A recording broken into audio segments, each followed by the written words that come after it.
আমি ভোট দিয়েছি এবং মহান আল্লাহ রাব্বুল আলামিনের দরবারে কৃতজ্ঞতা প্রকাশ করছি যে তিনি আমাকে সুস্থ স্বাভাবিক রেখেছেন এবং ভোট দেওয়ার তৌফিক দান করেছেন। দীর্ঘ 17 বছর পরে মানুষ কিন্তু ভোট দেওয়ার সুযোগ পেয়েছে। আমার জীবনের প্রথম ভোট। আমি 2019 সালে ডাকসুতে জিএস পদে নির্বাচন করেছিলাম, কিন্তু সে সময় নিজের ভোটটা আমি নিজে দিতে পারি নাই। আজকে আমি আল্লাহর কাছে শুকরিয়া জ্ঞাপন করছি যে আমার ভোট আমি দিতে পেরেছি। এবার কিন্তু 2 স্তরে নির্বাচন হচ্ছে।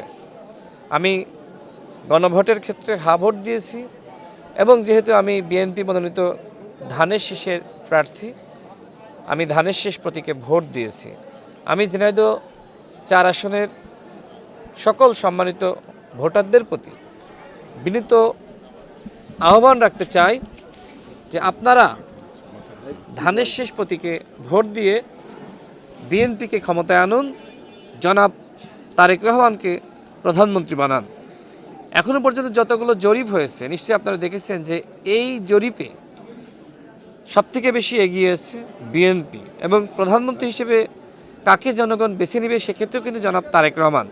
সুতরাং যদি ঝিনাইদহ 4 আসনের উন্নয়ন করতে হয় সেক্ষেত্রে দলীয় প্রার্থী বেছে নেওয়ার কোনো বিকল্প নাই এবং সেক্ষেত্রে তো অবশ্যই বিএনপি, কারণ বিএনপি ইনশাল্লাহ ক্ষমতায় আসছে। যদি এলাকার উন্নয়ন করতে হয় সেক্ষেত্রে দলের প্রতিনিধির বাইরে আসলে উন্নয়ন করা যায় না। এবং আমি আগেই কিন্তু আমার যে পরিকল্পনা সেটি বলেছি, ঝিনাইদহ 4 আসনের মানুষের সবথেকে বড় প্রবলেম রাস্তাঘাটের সমস্যা। আমি বলেছি যে আমি নির্বাচিত হলে কোথাও ইনশাল্লাহ কাঁচা রাস্তা থাকবে না।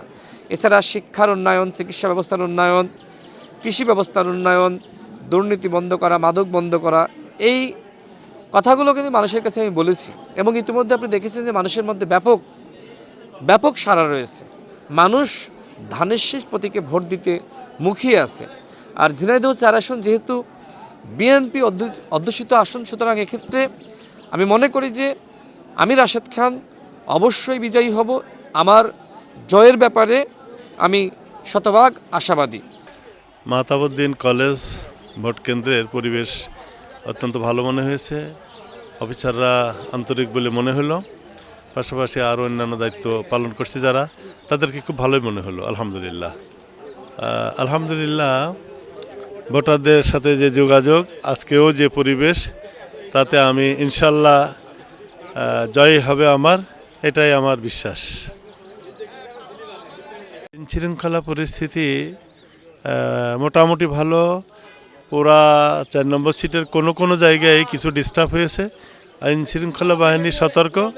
আমার বিশ্বাস এটা কেটে যাবে এবং সুন্দর পরিস্থিতিতে ভোটটা হবে, এটা আমার বিশ্বাস।